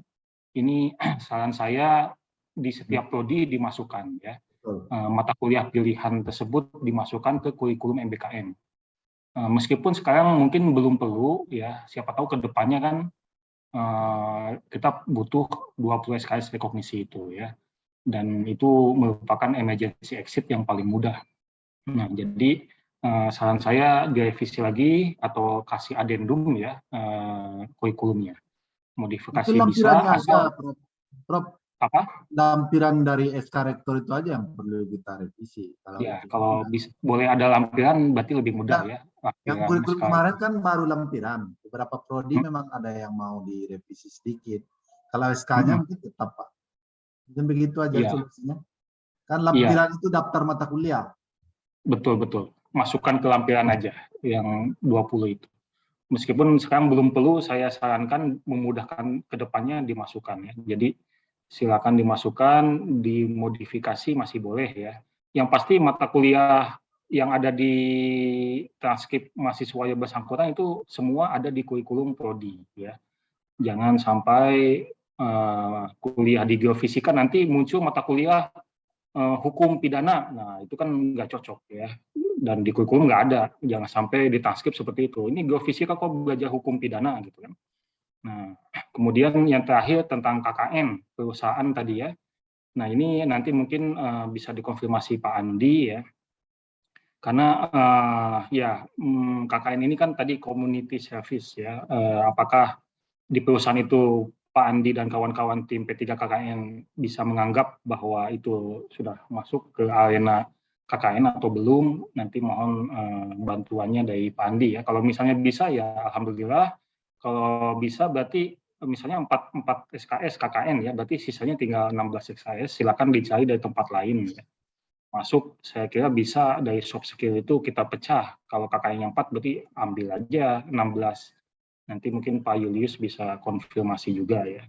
Karena secara logika kan di input satu-satu tuh 2 SKS. Jadi bisa kita permudah lah yang sulit ini ya. Biar tidak tambah pusing kita nih. Oke, itu aja dari saya. Silakan ditambahkan yang lain. Baik, izin Prof. Lutfi. Ya. Saya menambahkan sedikit, Prof. Tadi Pak Ya. Refrizon, saya menangkap pertanyaan terakhir mungkin yang terkait dengan KKN Ukerta. Jadi gini Pak Refrizon, ini sebenarnya pertanyaan klasik. Sebelum Pak Refrizon bertanya dulu di awal kegiatan MBKM, dari ekonomi manajemen pernah bertanya, bagaimana kan gini, MBKM ini kan bukan hanya yang dari Kemendikbud, kampus mengajar, tapi ada program-program lain yang memang dibuat setiap prodi atau jurusan yang terkait dengan MBKM. Nah, seperti banyak macam. Seperti di manajemen. Di manajemen pernah bertanya waktu itu pada saya, gimana anak ekonomi manajemen mereka melakukan yang 20 SKS MBKM, tapi bukan yang terkait dengan kampus mengajar. Mereka misalnya melaksanakan di bank. Mereka kegiatannya di bank. Terus di sana mereka ada mata kuliah yang masuk, ada juga magang yang masuk. Terus KKN-nya bagaimana? Kan ini harus community service. Nah, tadi seperti yang saya jelaskan, mohon maaf Pak Refrizon, bahwa sebenarnya ada perbedaan yang mendasar antara magang dan KKN. Kalau magang memang dia mencari ilmu dan sasarannya lebih banyak kepada lembaga atau organisasi atau perusahaan-perusahaan seperti itu. Sedang kalau KKN jelas, dia adalah segmentasinya adalah sasarannya adalah masyarakat. Nah, terus bagaimana kalau dia di bank, terus untuk KKN-nya? Ya, bisa itu malah yang itu pentingnya arahan dari DPL atau dari apa ya dari penjurusan bahwa misal saya memberikan contoh misalnya di manajemen dia ternyata dia melaksanakan kegiatan di bank, oke, magangnya di bank, kemudian bagaimana dengan kegiatan KKN-nya? Dia kan ada CSR. CSR dia bisa menjangkau masyarakat sekitar atau nasabah yang dalam tanda kutip itu sasarannya adalah masyarakat secara general. Nah, disitulah KKN masuk di ranah sana, Pak. Jadi misalnya kalau misalnya magang di lembaga diakui magang terus KKN, terus apa bedanya antara magang dan KKN seperti itu? Kalau kayak gitu disatukan aja magang dan KKN ya kan? Tapi kan magang dan KKN sangat berbeda secara praktek dan teori. Makanya mungkin Pak Refrizon, arahan saya kalau untuk di geofisika atau mungkin di MIPA, kalau dia mahasiswa yang melaksanakan MBKM, baik yang kampus mengajar atau MBKM yang memang seperti di agroteknologi, Pak Eko, mereka pernah buat MBKM yang bukan seperti MBKM, tapi yang bisa disetarakan, dikonversikan ke KKN.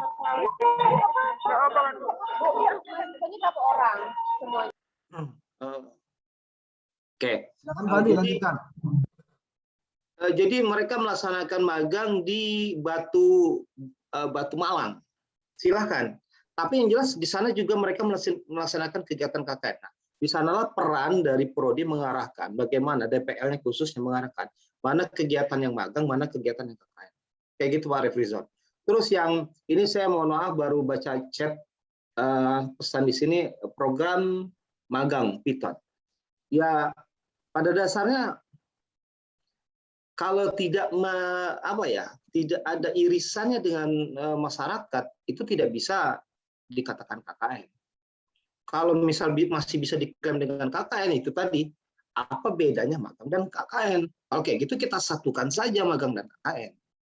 Jadi artinya kalau setelah di cross check ternyata kegiatan pelatihan Python ini hanya sebatas magang atau PKL dan tidak ada kegiatan yang menyentuh masyarakat, ya tidak bisa diakui dengan kegiatan KKN. Lagian KKN juga ada aturan, yaitu 180 jam yang harus dilaksanakan oleh mahasiswa. Karena hitungannya adalah 4 SKS per 6 jam per hari. Artinya dalam kurun waktu seperti misalnya yang reguler 1,5 bulan, mahasiswa itu harus menyentuh masyarakat selama 6 jam, termasuk Sabtu dan Minggu kepada masyarakat dengan sasaran program kerja mereka masing-masing. Seperti itu. Mungkin kayak gitu Pak Refrizon. Kalau pandangan saya dari KKN. Jadi berharap bahwa misalnya, dia di lembaga nih, atau di organisasi atau perusahaan, gimana nyentuh masyarakatnya kan? Nah itulah kiat-kiat strategi yang menurut saya seperti misalnya di bank, kan ada CSR. Mereka bisa dari lembaga, dari perusahaan menyentuh masyarakat sekitar. Ya itulah itu perlu memang trik dan strategi yang dilakukan. Artinya memang ya kalau KKN identik sebenarnya masyarakat pedesaan kayak gitu kan, atau misalnya seperti ada namanya yang MOU kita dengan Pemda Kota yaitu Merdeka Sampah. Pak Wali juga ada program bukan Merdeka Belajar, mereka namanya Merdeka Sampah. Dan kita ikut membantu itu. Kita push di daerah Teluk Segara yang memang notabene-nya adalah daerah kumuh. Oke, kita masukin ke sana. Yang memang sasarannya adalah masyarakat kayak gitu. Jadi kalau untuk lembaga mungkin kiatnya ada di Prodi. Kalau misalnya nanti seperti ini juga, saya pernah sekali diundang oleh Pak Sal waktu itu dari farmasi untuk memberikan sedikit arahan. Kami bisa membantu seperti itu Pak Lubis, Pak Refrizon, kami siap membantu kecuali kalau kami lagi di lapangan karena kami ini kebanyakan di lapangan kayak gitu kan. Jadi apapun yang dibutuhkan oleh Bapak Ibu terkait dengan KKN, misalnya apakah ini hanya magang atau ini KKN, kami siap membantu. Mungkin itu aja Pak Refrizon, Pak Lubis, terima kasih. Baik, terima kasih Pak Andi. Tambah sedikit Pak Julius. Asar. Ya, silakan. terkait dengan menambahkan sih pertanyaan dari Pak Reprizon terkait dengan rekognisi pertukaran mahasiswa yang diceritakan Pak Reprizon tadi ya. Misalnya si mahasiswa A mengambil mata kuliah di Universitas Indonesia misalnya kan. Jika mata kuliahnya sama itu sebenarnya tidak ada masalah kita Pak. Tinggal kita memasukkan nilainya ke si akad kita. Misalnya itu sama persis namanya, nama mata kuliah yang di UNIP sama dengan mata kuliah di UI misalnya. Kodenya Jadi, berbeda Pak Julius. Ya kodenya kan nggak masalah, kodenya tinggal disesuaikan. Kan Kodenya namanya sama. yang dipakai. Ya kode UNIP yang dipakai. Karena kode UNIP itulah yang didaftarkan di sistem informasi akademik kita Pak. Jadi tetap kode UNIP yang dipakai karena kode UNIP yang ada di kurikulum kita. Jadi kode UNIP yang dipakai. Tapi ketika namanya tidak sama, itu harus melakukan rekognisi. Misalnya nyerempet-rempet dikit seperti itu kan namanya kan. Nah, itu harus merekognisi disesuaikan dengan kode mata kuliah yang ada di kurikulum kita. Sebenarnya kalau di PD Dikti, asalkan datanya sudah diinput di Siakat, data mata kuliah yang mereka ambil itu di Siakat, PD Dikti hanya tinggal mengambil data dari Siakat tersebut dan menginputkannya ke aplikasi feeder namanya kan, nanti operator yang akan menarik datanya di Siakat. Jadi itu bisa saja dilakukan. Tapi yang jelas seperti program Permatasari yang akan berjalan di semester genap ini kan, itu memang harus yang mahasiswa harusnya mengkonsultasikan dulu ke pembimbing akademisnya mau mengambil mata kuliah apa misalnya kan. Itu kan persyaratannya memang harus ada rekomendasi dari Kaprodi atau pembimbing akademik diketahui juga oleh WD1-nya. Jadi kan itu kan ada syarat upload surat hasil bimbingan lah, seperti surat persetujuan rekomendasi. Jadi dia mengambil mata kuliah di universitas lain itu sudah bisa dengan sangat jelas kita rekognisi atau memang sama. Jadi tidak ada mahasiswa nanti tiba-tiba ngambil mata kuliah yang di luar kurikulum, misalnya dari teknik informatika mengambil mata kuliah kebidanan misalnya kan lucu itu Pak. Jadi begitu. Jadi secara ini secara teknis sangat bisa sekali dilakukan. Mungkin itu saja Pak Ya, Asar. Pak Lubis. Assalamualaikum Pak. Silakan Pak, silakan. Ya, sebenarnya kita sangat setuju ya seperti yang Pak Julius sampaikan. Tetapi persoalannya kan di tercatatnya kan tidak terlihat orang yang atau mahasiswa yang ngambil MBKM di luar itu setelah direkognisi semuanya sesuai dengan kode kita di UNIP dengan mata kuliah yang ada itu. Hilang kan jejak digitalnya hilang di situ kan. Nah, kalau misalnya yang tadi dia ikut kampus mengajar lalu kemudian sudah ikut seperti yang di SK Rektor tadi itu ada 20 SKS, kalau muncul itu berarti ini yang ikut MBKM nih, kan ketahuan. Tapi kalau mata kuliah lalu kemudian kita ganti dengan mata kuliah di dalam, tentu kan nggak ketahuan lagi, nggak terlacak kalau ini dia sebenarnya ngambilnya di luar loh. Seolah-olah ini semua di dalam saja. Nah, itu aja sih sebenarnya yang masih agak ragu kita. Kemudian yang kedua, yang seperti Pak Andi tadi sampaikan ya, bahwa ketika dia magang, memang magang di bank misalnya, atau magang di PT Firman atau di perusahaan lain, pastilah itu tidak community service ya.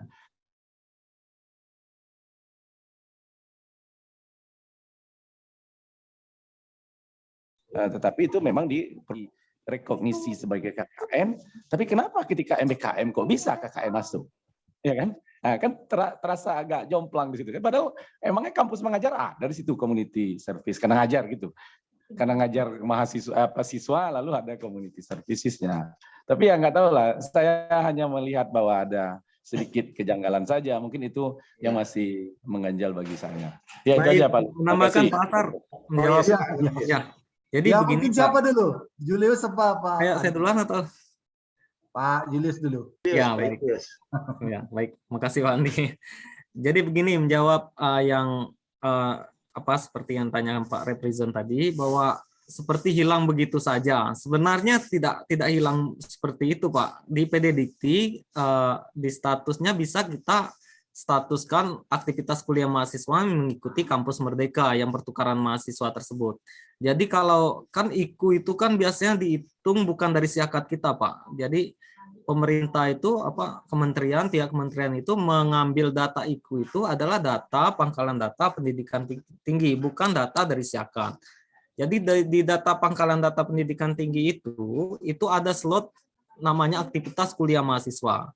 Jadi apapun bentuknya mahasiswa yang ikut kampus Merdeka, baik pertukaran mahasiswa, non pertukaran mahasiswa, banyak non pertukaran mahasiswa ini seperti kampus mengajar, Manden, satu lagi itu yang dari Kemensos itu pejuang muda itu kan. Itu semuanya didatakan aktivitas kuliah mahasiswanya menjadi statusnya kampus Merdeka. Jadi ada slot di pangkalan data pendidikan tinggi itu menu untuk menandai bahwa mahasiswa itu ikut kampus Merdeka. Datakan di aktivitas mahasiswa. Jadi dosen DPL yang ikut, terus pembimbingnya siapa, itu semuanya didatakan. Jadi tidak. Jadi ketika kementerian menghitung IKU-nya, misalnya geofisika, ini geofisika semester ganjil, mahasiswa kita langsung dilacak yang ikut kampus Merdeka pertukaran mahasiswa, misalnya ikut program Permata Merdeka ya, kalau di ganjil kemarin itu ada 6 orang, misalnya 6 orang terhitung. Terus ada yang ikut kampus mengajar ada 7 orang, itu 7 orang, 6 tambah 7 sudah 13. Nah, berapa target IKU-nya masing-masing? Jadi nanti ya penghitungan IKU-nya dari sana, Pak. Jadi tidak hilang. Yang hilang itu datanya adalah di siakat kita. Itu saya akui, memang nggak ada tandanya di siakat kita. Mungkin nanti ya di kemudian di semester selanjutnya atau yang akan datang ya siakat kita di-upgrade agar Pak Julius, agar kita lebih enak merekap gitu kan. siakat itu perlu di-upgrade kalau gitu. Iya betul Pak. Memang dari dulu siakat itu harus di-upgrade disesuaikan dengan MBKM kita. Udah sangat jauh sekali Pak kita Pak, tertinggal. Ya itu bukan wilayahnya wewenang saya Pak. Saya hanya memberikan masukan karena wewenangnya ya ada di lembaga Ada yang UR1 nih. ya, makasih. Ya. Makasih Pak Julius. Pak Andi, langsung aja yang tadi di pertanyaan Pak. Baik, mohon izin Pak Lubis. Jadi Pak Represen, pertanyaan Pak Represen itu adalah pertanyaan awal saya dulu MBKM terbentuk. Saya juga dulu bingung. Ini magang atau KKN sebenarnya ya kan? Jadi KM. Jadi saya sedikit memberikan ceritanya Pak Lubis, Pak Represen. Kalau di Unila mereka ada juga namanya MBKM KM, kampus mengajar. Tetapi kami pernah ke sana. MBKM kampus mengajar, mereka lebih memprioritaskan dari FKIP. Notabene-nya kayak gini. Maksudnya gini, teknik disuruh mengajar, apalagi misalnya dari semester 3 atau baru semester 5, tiba-tiba yang bukan kompetensinya sebagai seorang guru, tiba-tiba dari teknik disuruh mengajar. Mereka nggak dapat akta 4, nggak tahu proses pendidik yang baik. Jangan-jangan malah dapat kasus kayak gitu kan. Nah, kalau di Unila beda. Tetapi seperti KPWR 1, ini kalau kayak gitu nggak merdeka. Di mana letak merdekanya kan? Nah, tapi kalau di Unila seperti itu. Jadi memang diarahkan, Pak, bukan diwajibkan, tapi diarahkan. Yang kampus mengajar itu hanya khusus dari FKIP. Yang memang kompetensinya mengajar. Nah, kemudian saya balik lagi ke pertanyaan Pak Represen. Kan KM2 di sekolah, magang, tidak ada sasarannya dengan masyarakat. Saya dulu juga berpikir seperti itu, Pak. Tapi karena ini adalah program kementerian, dan itu juga menyaut di 8 komponen dari MBKM, salah satunya KKN, yang mau tidak mau kita tetap bisa mengklaim, kita harus mengklaim itu juga bagian dari KKN. Nah, mungkin kalau strateginya seperti ini, Pak. Teknisnya aja mungkin, Pak. Jadi perlu strategi. Misalnya ya KM 2 atau KM3 besok. Sasarannya di sekolah. Tapi kan tidak mesti hanya dari pagi sampai sore di kelas saja. Terlepas di sekolah mereka bisa mengajar lagi guru mahasiswa kita tadi. Bisa dalam bentuk les. Sasarannya juga mungkin melibatkan orang tua dalam artinya dia tidak lagi dalam lingkungan sekolah, di luar itu. Jadi bukan dalam artian kampus mengajar itu dari pagi sampai siang hanya di sekolah aja dan itu yang diklaim. Kalau KKN kan tidak, KKN kan 24 jam. Seperti misalnya rapat dengan kepala desa, seperti orang desa misalnya disuruh mengumpul di sebuah petani yang banyak, misal petani kopi yang banyak bekerja dari pagi sampai sore. Mereka mau melakukan penyuluhan, tidak mungkin. Biasanya di desa itu melakukan penyuluhan setelah sholat Isya. Karena dari pagi sampai sore mereka di ladang. Jadi artinya apa? Malam pun termasuk bagian dari kegiatan KKN. Nah, artinya misalnya tadi di MBKM KM2, ternyata dari pagi sampai siang atau sampai sore mahasiswa kita di sekolah mengajar. Tapi kan terlepas itu mereka tidak lagi melaksanakan kegiatan KM kampus mengajar. Jadi mereka bisa melaksanakan les tambahan, atau juga melibatkan masyarakat yang di sekitar sekolah tersebut yang tidak mampu untuk diikutkan les seperti itu, Pak. Itu ya mungkin ya saya jujur, Pak. Ini pertanyaan saya dari awal dulu pas terbentuk MBKM. Saya bilang kampus mengajar. Apa bedanya dengan magang? Terus tidak ada kaitannya dengan KKN.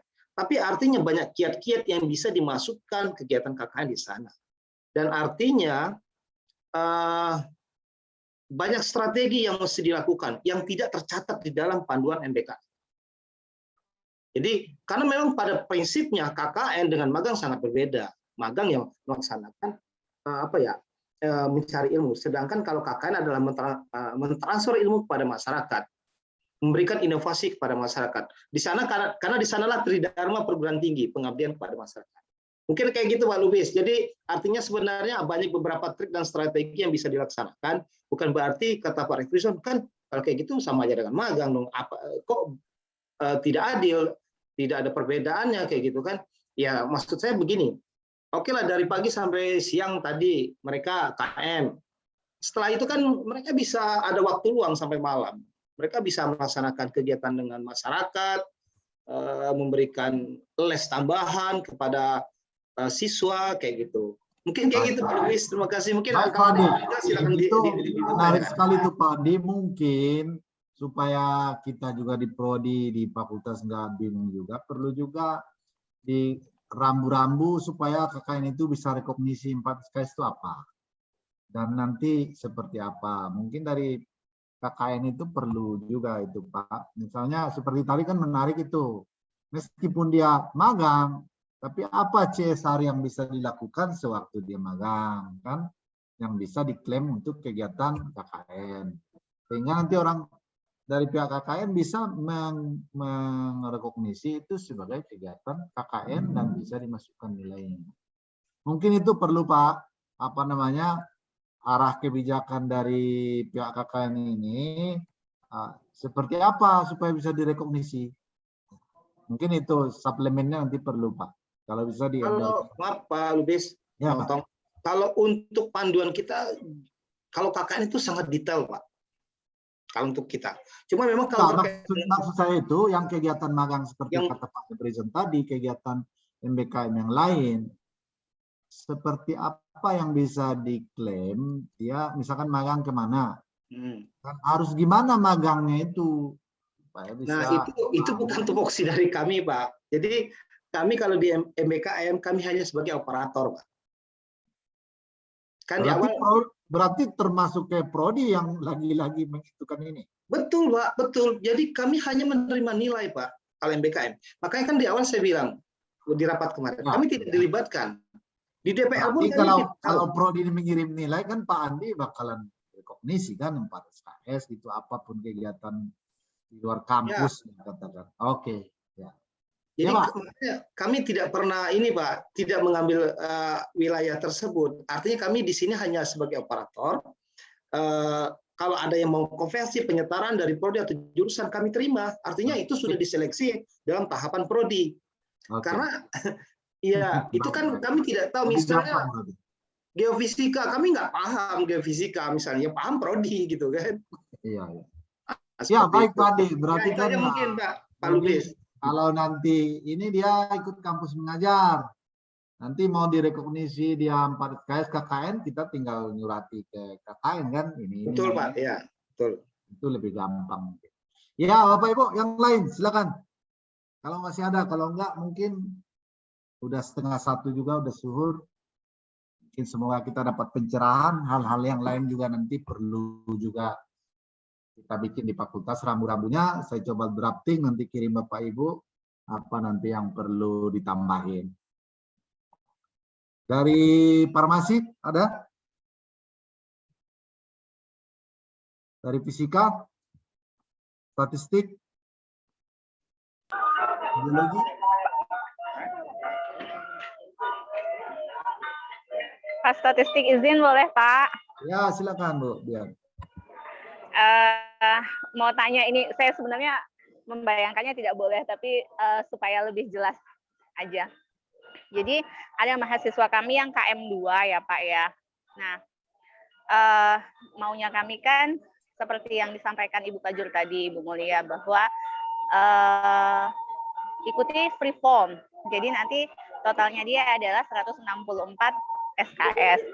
Nah, sementara mahasiswanya ada yang nawar, Bu, boleh nggak kalau KKN-nya itu tetap dihitung, tapi selebihnya yang 16 SKS ngikutin bentuk free form.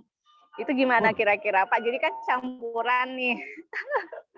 Kan boleh Karena tadi, mahasiswa Pak nawar ini. WR1 sudah menjelaskan, kan nggak harus diambil yang 20 itu.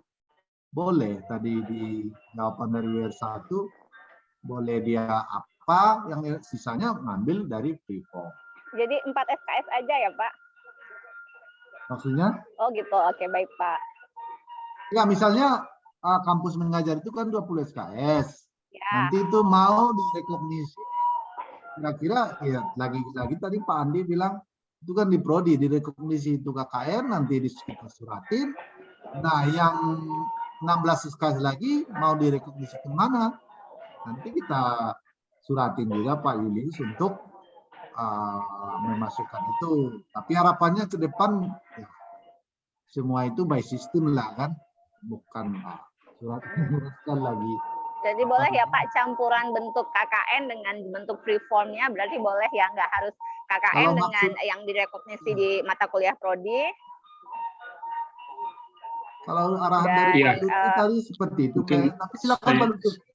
saya tambahkan ya, betul. Jadi nanti mungkin dikonfirmasi Pak Julius ya untuk teknisnya, dan Ibu Bapak juga harus mengomunikasikan ke operator PD Dikti ya, karena operator namanya juga operator, mereka terima instruksi dari Bapak Ibu yang lebih paham rekognisi MBKM ini ke mata kuliah apa saja. Jadi betul KKN itu 4 SKS, sisanya silakan 16 kalau memang tidak ada yang sepadan di prodi, silakan ambil dari yang eskalator terbaru itu ya. Nanti teknisnya operator yang akan memilih-milihnya dan menginput ke PD Dikti. Nah, cuman yang 4 SKS ini apakah kemudian tadi dengan Pak Andi sudah klop atau belum? Nah, silakan didiskusikan lagi ya, karena kalau kampus mengajar tadi kan misalnya kalau dia hanya di sekolah tidak ada ke masyarakatnya, masih keberatan ini dari P3 KKN ya. Nah, itu silakan yang 4 SKS ini kalau misalnya kata Pak Andi tidak bisa, ya udah 20 SKS itu diambil bulat-bulat aja. Nah, jadi ini kasus per kasus ya. Jadi saya bilang secara umumnya saja. Pertama yang itu, yang kedua itu salah kaprah. Saya tidak boleh S1 kalau yang bersangkutan sudah ngambil 20 SKS MBKM, silakan dikurangi dari kurikulum mata kuliah di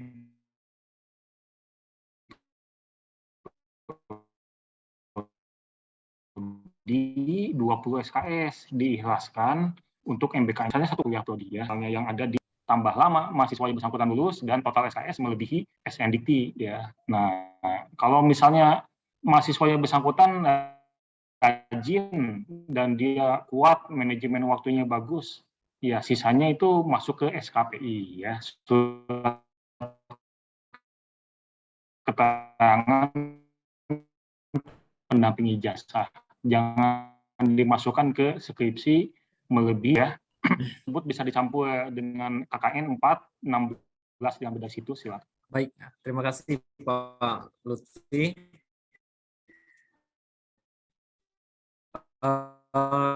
Secara teknis di PDDikti itu campur yang paket kurikulum di mata kuliah kurikulum ada, terus yang di SK Preform ada, 50-50 mungkin 50-50 bisa, atau 10-90 bisa, atau semuanya dari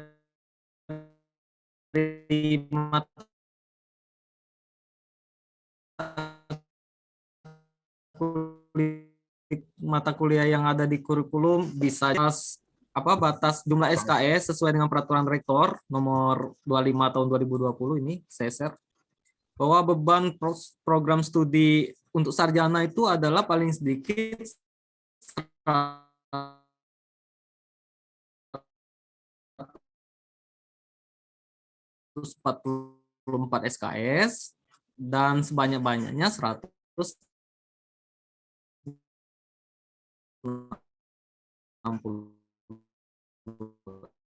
SKS. Jadi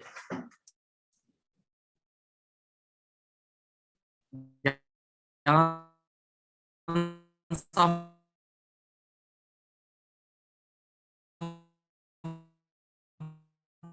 sampai kurang.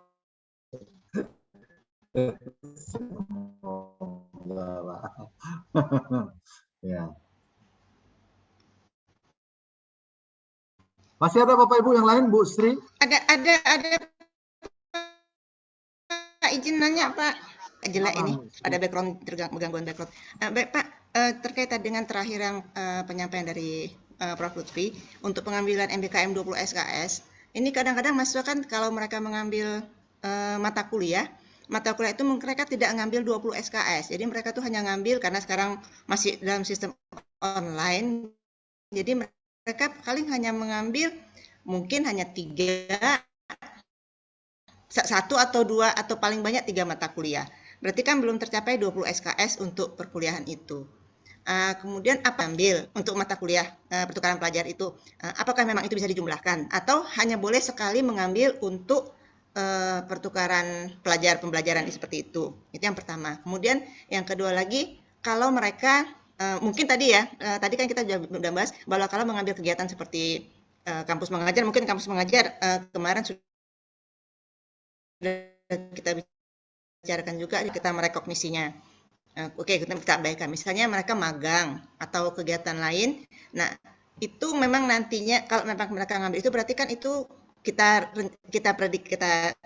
rekognisi itu sekitar 20 SKS. Berarti mereka kalaupun ada mengambil mata kuliah MBKM 1 SKS, 1 mata kuliah yang SKS-nya 3 ya, berarti kan masih 23 masih sah. Apakah itu boleh? Dia ngambil program MBKM sekali 2. Tapi MBKM-nya bukan di MBKM kementerian, tapi di MBKM misalnya seperti ada Permatasari seperti itu ya. Permatasari kan bukan kementerian karena seinfo yang terakhir katanya kementerian tahun semester ini belum jalan belum mengadakan untuk yang pertukaran pembelajaran MBKM-nya. Itu saja Pak, makasih. Makasih Bu Sri. Ya, Pak Lutfi. Ya, jadi apa tadi inti pertanyaannya? Cepat Ibu. Intinya apa tadi? Saya juga jadi lupa. Intinya pertama, apakah mereka boleh mengambil pertukaran pelajar itu pada semester yang berbeda dengan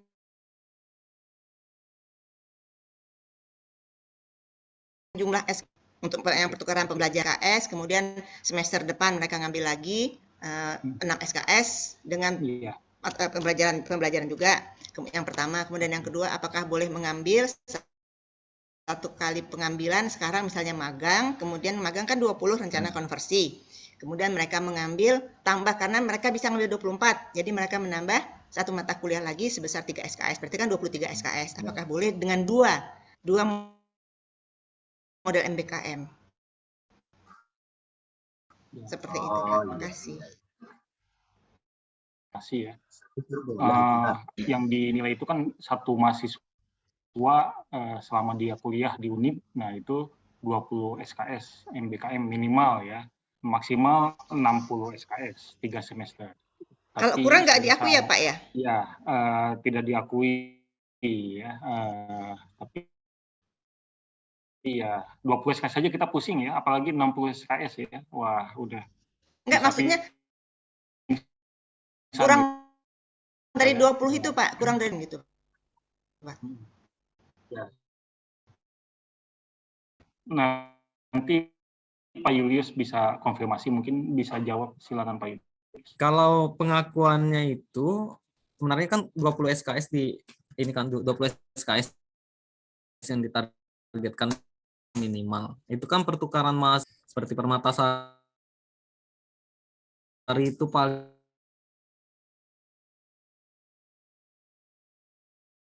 ya 2 mata kuliah, 4 SKS mungkin. Tapi tetap di PD Dikti pertukaran mahasiswa, misalnya seperti itu. Jadi kalau sebenarnya kalau dia misalnya pertukaran mahasiswa ikut, terus kampus mengajar ikut juga. Kampus mengajar kan sudah 20 SKS Ibu. Terus pertukaran mahasiswa berarti jatahnya hanya 4 SKS lagi. Jadi bisa seperti itu digabung. Tetap saja nanti di aktivitas kuliah mahasiswanya penandanya kampus Merdeka itu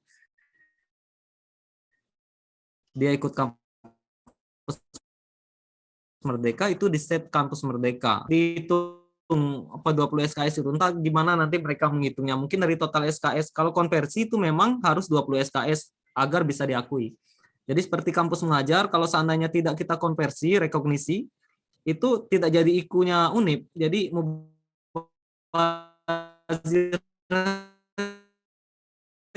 ya nanti kan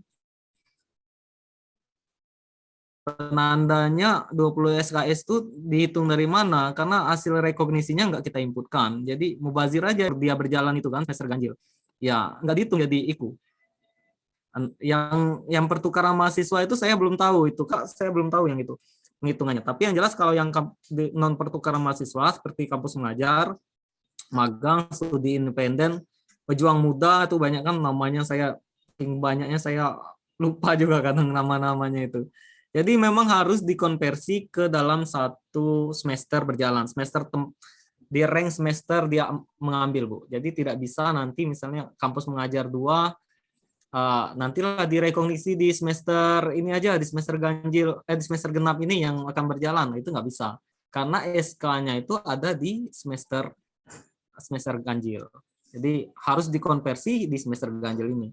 Nah, batas waktu pengisian pangkalan data pendidikan tinggi untuk kampus mengajar, terus magang, dan lain-lainnya, konversinya itu, kalau menurut kalender dari pangkalan data pendidikan tinggi, itu sampai dengan akhir Februari 2022. Jadi setelah itu akan ditutup pelaporannya. Jadi kalau sampai dengan batas waktu Februari 2022, 28 Februari 2022, belum juga ada hasil rekognisinya, ya ditutup. Statusnya seperti kampus mengajar 1, Ibu. Kampus mengajar 1 itu banyak sekali kegiatan kita yang membazir akhirnya tidak dihitung.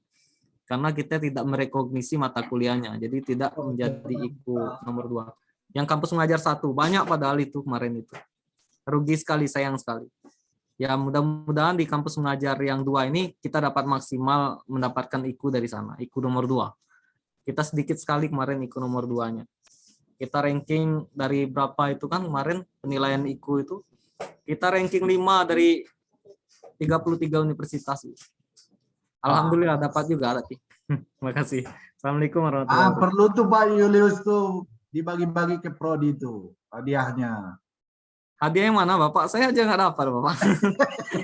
Yang mana ini? Jangan pas itu aja. Yang mana nggak ada saya, Pak. Saya nggak dapat apa-apa, Pak. Ya, FKIP kemarin dia dapat AA ya, dapat AA yang ikut terakhir itu karena ya kita sebisa mungkin memenuhi semua nilai ya, termasuk rekognisi ini. Kita masukkan saja yang memang kuliahnya itu banyak ke MBKM ya. Jadi ini sebetulnya tinggal pintar-pintar Bapak Ibu di prodi aja mana yang masuk ke MBKM atau bukan. Meskipun sebetulnya mata kuliah tersebut sudah lama ya ada di prodi kita, dan sebelum MBKM keluar namanya sebetulnya apa yang kita lakukan MBKM ya. Seperti KKN ini kan sebetulnya MBKM. Jadi tinggal pintar-pintar kita. Jadi tadi yang Pak Julius bilang kita masuk 5 besar tapi dari bawah. Nah, kalau bisa ke depannya itu naik terus ke atas ya. Jadi silakan Bapak Ibu di prodi memilih ya mata kuliah, karena mata kuliah MBKM ini kan tidak mesti dari kementerian ya. Mungkin saat ini mereka sedang kekurangan amunisi ya, amunisi dalam arti uang belum cair, jadi belum ada program dari kayak Permata Sakti dan kawan-kawan ya. Nah, ini Permata Sari, kemudian juga antar prodi, asosiasi ya, kemudian juga ya BKSPTN Barat. Nah, itu kita ambil termasuk kalau di FKIP ya, magang, KKN itu semua kita rekognisi ke MBKM. Meskipun sebetulnya mata kuliah tersebut sudah ada jauh sebelum MBKM ini meluncur, biar tadi terpenuhi IKU keduanya. Jadi silakan diadopsi juga ya, karena yang penting kan mahasiswa kita CP-nya tercapai, pintar-pintar semua. Ya, tinggal kita rubah aja bahwa mata kuliah ini sebetulnya MBKM. Nah, ACC Kaprodi udah selesai itu, bisa naik itu yang 5 besar jadi dari bawah jadi dari atas gitu. Oke, ini belum pada sholat, belum pada makan siang nih, hebat nih, udah jam 1. Ya, Pak Lutfi, kalau nggak ada lagi mungkin kita bisa akhiri ya. Semoga dengan masih ada Bapak Ibu. Semoga dengan Sudah, Pak. Makasih, Pak. adanya Pak WR1, Pak Julius, Pak Andi ini bisa mencerahkan kita sedikit bagaimana implementasi MBKM baik yang lalu mungkin yang belum terselesaikan maupun ke depan seperti apa kita harus mensiasatinya. Misalnya ya seperti Pak itu tadi di prodi, kesannya dari Pak Lutfi kan tadi prodi. Namun demikian kita cobalah nanti di MIPA ini bikin alurnya seperti apa, gimana prosedurnya. Nanti kalau udah jadi draftingnya silakan nanti Bapak Ibu prodi bisa tambahkan dengan kekasannya di prodi.